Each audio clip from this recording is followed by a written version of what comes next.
I nuraghi sono i monumenti simbolo della Sardegna. Sono universalmente noti e indubbiamente caratterizzano una grande parte della preistoria dell'isola. Nel Mediterraneo occidentale costituiscono il più imponente segno lasciatoci da una civiltà preistorica.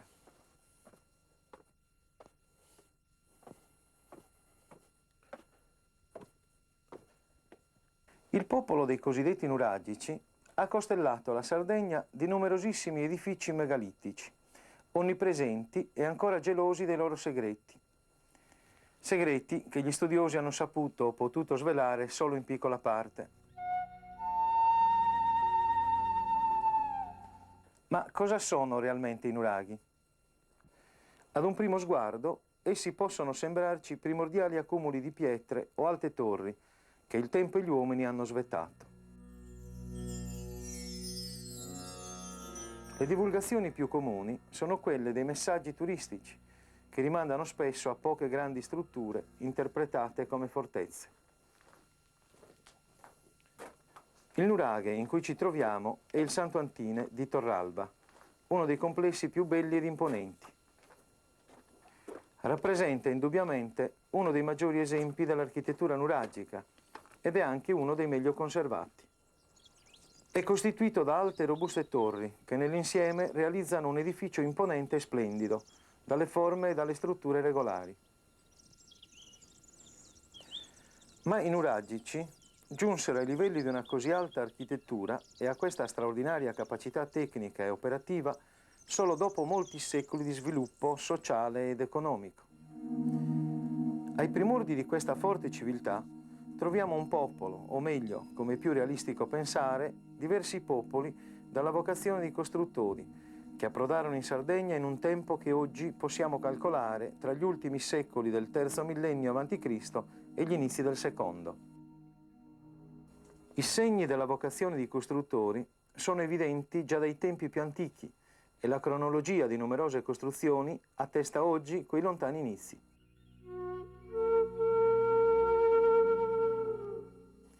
In queste fasi, che possiamo attribuire al Calcolittico, troviamo lunghe e robuste muraglie che furono disposte a difesa di rilievi, già di per sé naturalmente protetti.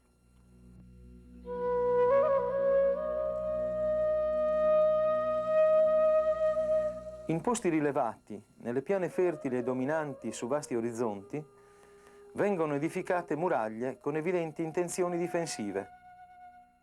Qui a Monte Baranta, alla muraglia è stato affiancato un edificio circolare, la cui struttura presenta elementi di novità nella tecnologia costruttiva e nel pensiero architettonico.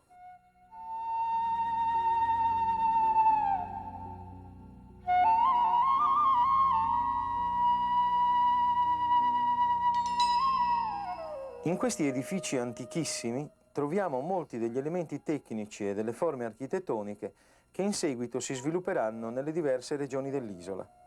Muri molto spessi, a poligoni irregolari e a lastre, piatabande, corridoi rettilinei coperti e ambienti circolari.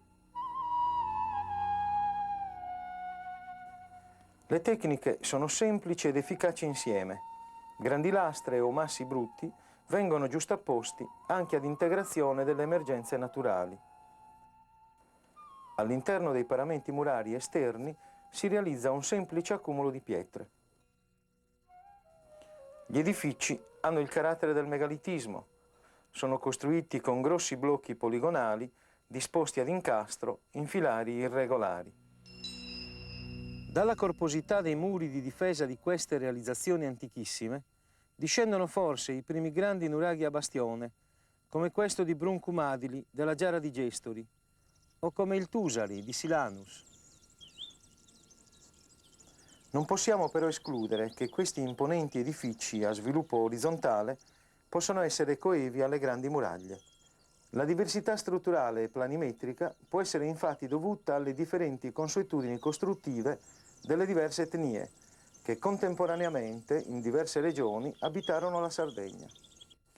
La vicinanza o addirittura la stretta parentela fra questi bastioni e i diversi nuraghi si osserva nelle tecniche murarie, oltre che in molte convergenze formali, come ad esempio osserviamo qui a Isbangius di Nuragi Figus.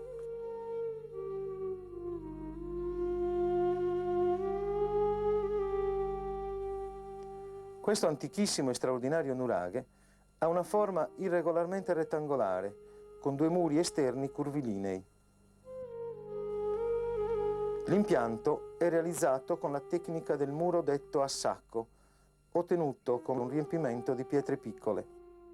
La stessa tecnica, insomma, che abbiamo già osservato nella grande muraglia di Monte Barant. Una struttura così concepita non può svilupparsi in elevato se non per pochi metri, e questo fatto la pone vicina al concetto di muraglia e di bastione. All'interno, però, osserviamo un primo sviluppo di spazi, corridoi e stanzette anguste, apparentemente dettate nella loro semplicità più dalla necessità della tecnica costruttiva che da un preciso disegno planimetrico.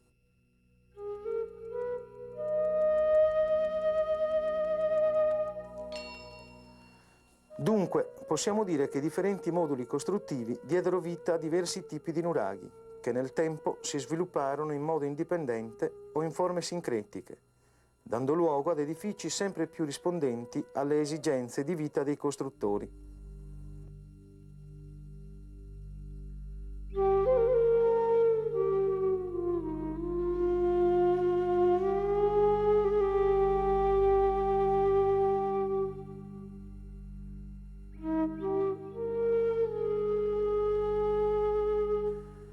Col passare dei secoli, evidentemente, alcune tipologie ebbero maggiore fortuna di altre, ma per lungo tempo dovettero coesistere costruzioni di differente concezione architettonica, e ciascuna tipologia rispondeva certamente a una diversa consuetudine costruttiva del gruppo umano che la esprimeva, ma forse anche la diversità corrispondeva ai vari modi di produzione del reddito. Indubbiamente, le maggiori potenzialità furono espresse dal modulo costruttivo che seppe svilupparsi in elevato, in forma di torre, con camere circolari, chiuse da altissime volte ogivali e con vani sovrapposti. Questa tipologia costruttiva diviene dunque la più diffusa, tanto che oggi è indicata come modello di costruzione nuragica. La sua fortuna, per così dire, può risiedere nella maggiore praticità d'uso o nell'utilità dell'edificio, ma anche in un possibile prevalere sul territorio delle etnie che tradizionalmente edificavano questo modello architettonico. Proviamo ora a ricostruire l'evoluzione ideale di questo tipo di nuraghe più diffuso, caratterizzato dalla forma circolare, dalle camere coperte ad ogiva, detti per questo anche nuraghi a tolos, con un esplicito richiamo al mondo egeo.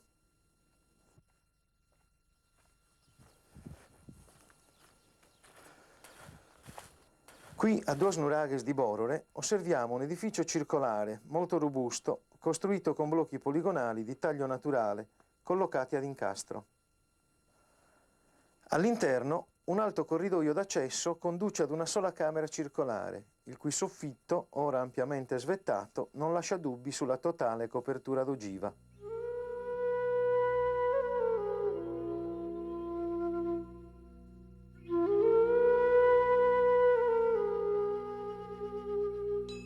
La planimetria è semplice, senza ampliamenti o complicazioni.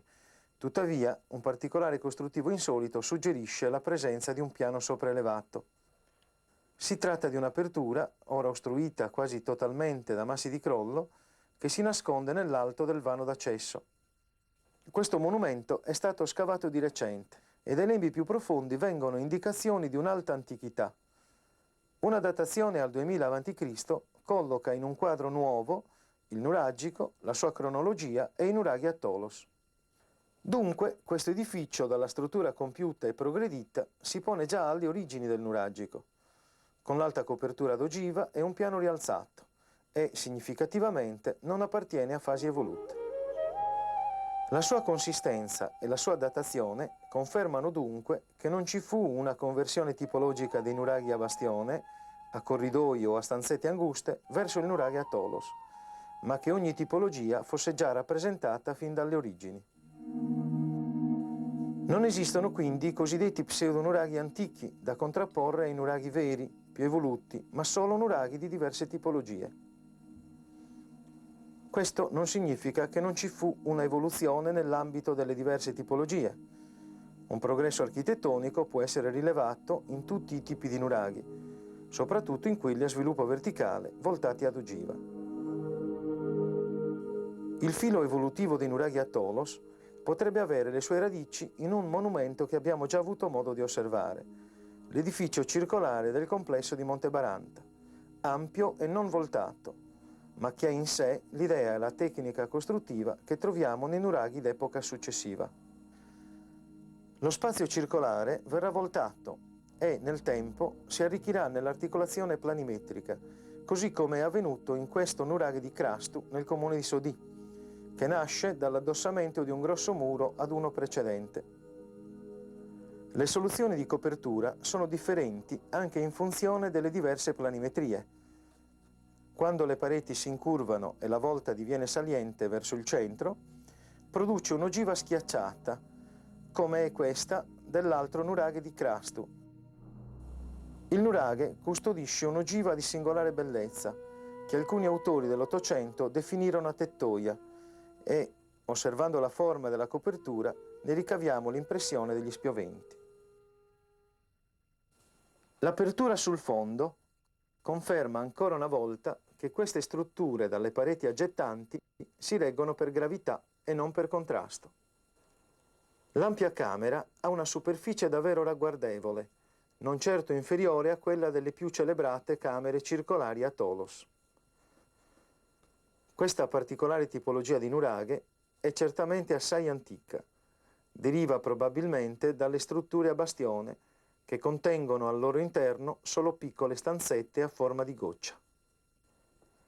La copertura aggettante non è dunque una conquista recente, né particolarmente difficile da realizzare, o quantomeno la sua evoluzione poteva essere già avvenuta nei millenni precedenti, nei luoghi d'origine, nel vicino Oriente, prima ancora che giungesse in Sardegna. La contrapposizione di due paramenti murari aggettanti produce un corridoio a luce angolare, con o senza piatabanda al colmo, tipico dei nuraghi.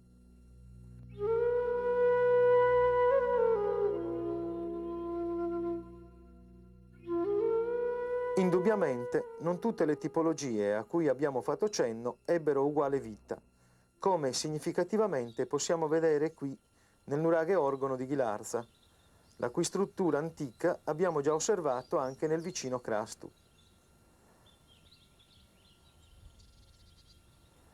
Una differente costruzione circolare, del tipo a sviluppo verticale e copertura d'ogiva, è stata costruita al suo colmo, segnando con questo antichi cambiamenti architettonici, legati forse a nuove situazioni etniche e a mutamenti consuetudinari. Questo monumento è in qualche misura emblematico di quanto avverrà nel mondo nuragico. Le costruzioni a Tolos prevarranno e si svilupperanno, forse fino alle estreme conseguenze a cui è possibile portare questo tipo di architettura, che è realizzato con pietre disposte a secco, e cioè senza malte aggreganti.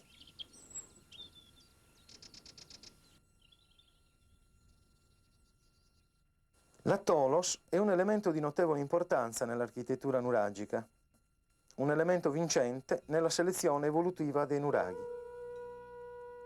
La Tolos, resa a filari regolari e con blocchi poligonali, può essere definita una falsa cupola per il suo innalzarsi a pareti aggettanti verso l'interno, fino alla chiusura, che avviene con la postura di una sola lastra. Non c'è incastro di conci né chiave di volta. La costruzione si regge per gravità e non per contrasto dei massi componenti.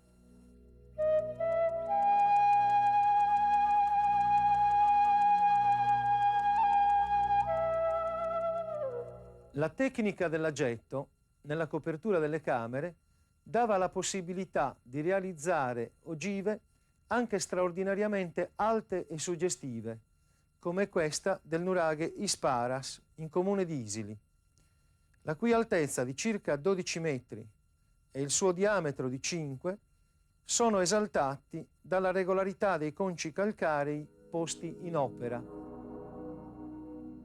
Il foro in alto naturalmente era chiuso in origine da una semplice lastra, a conferma che la cupola si regge per gravità e non necessita di alcuna chiave di volta.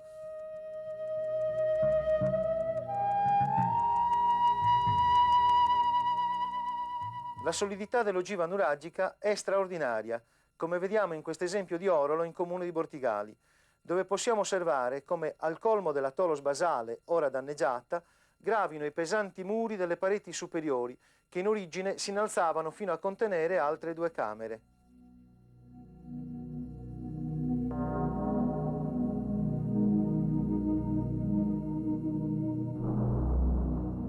In nuraghi molto danneggiati, notiamo come le murature residue non perdano di stabilità, anche in presenza di un'ampia asportazione laterale delle parti alte, e non si determini il crollo dell'intera ogiva, come avverrebbe nelle cupole che si reggono per contrasto. Questo particolare, assieme ad altri, ci aiuta a capire che in questi edifici non esistono spinte laterali particolari che avrebbero richiesto una diversa prudenza costruttiva, contrariamente a quanto sostenevano gli autori dell'Ottocento e non pochi del Novecento. Questa essenzialità degli edifici e la straordinaria robustezza delle tolos non devono però far pensare ad una tecnica semplice o rudimentale. In realtà, questa architettura palesa una grande intelligenza nel costruire ed è affinata dall'accurata progettazione che discende da un'esperienza millenaria.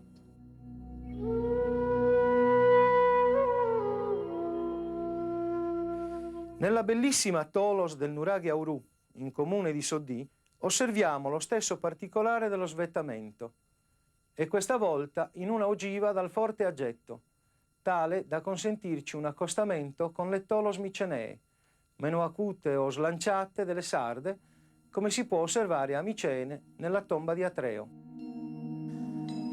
Certamente anche la tolos di Micene, che si regge per gravità come questa di Aurù, non necessita del tumulo che la fianca e la sovrasta per scongiurare il crollo e conservarsi intatta, contrariamente a quanto talvolta si legge. Comunemente si vuole che le tolos più alte siano anche le più antiche, secondo la convinzione che in tempi di insufficiente confidenza con la tecnica dell'aggetto, per timore dei crolli, si finiva per chiudere la volta a grande altezza. Se fosse vera questa affermazione dalla logica apparente, avremmo che la forma, la dimensione e talvolta le straordinarie altezze sarebbero state frutto del caso o, ancor peggio, dell'inesperienza dei costruttori. Questa errata inferenza viene tuttavia inficiata facilmente dall'osservazione della sezione di una qualsiasi ogiva, dove gli indici ricavati dal rapporto tra il raggio di camera e l'altezza evidenziano marcate differenze nel grado dell'aggetto. Dunque, dovremmo ritenere che all'avvio di ogni tolos i costruttori fossero inesperti, a metà dell'opera abbastanza capaci e alla chiusura della volta espertissimi, e questo in ogni nuraghe che possiamo osservare. La realtà ci suggerisce invece che la tolos in sé non è un elemento la cui realizzazione sia particolarmente difficile e che l'esperienza tecnica dell'aggetto fosse del tutto matura già dai primordi della civiltà nuragica, fin da quando giunsero nell'isola genti perfettamente capaci di edificare a loro piacimento. Le differenze tipologiche e le variazioni nei nuraghi hanno dunque una giustificazione nelle differenti tradizioni dei diversi gruppi etnici e nel progresso del pensiero architettonico. Ad oggi, l'unico riferimento possibile che ci consente di ipotizzare su basi concrete una evoluzione formale, e quindi cronologica dei nuraghi, si fonda sull'osservazione della crescente complessità del pensiero architettonico, osservabile in ogni costruzione nuragica di qualsiasi tipologia essa sia. Osservando i massi, i muri e tutte le soluzioni costruttive, possiamo riappropriarci del pensiero progettuale di quegli antichi costruttori, che agivano con grandissima perizia e con altrettanta intelligenza.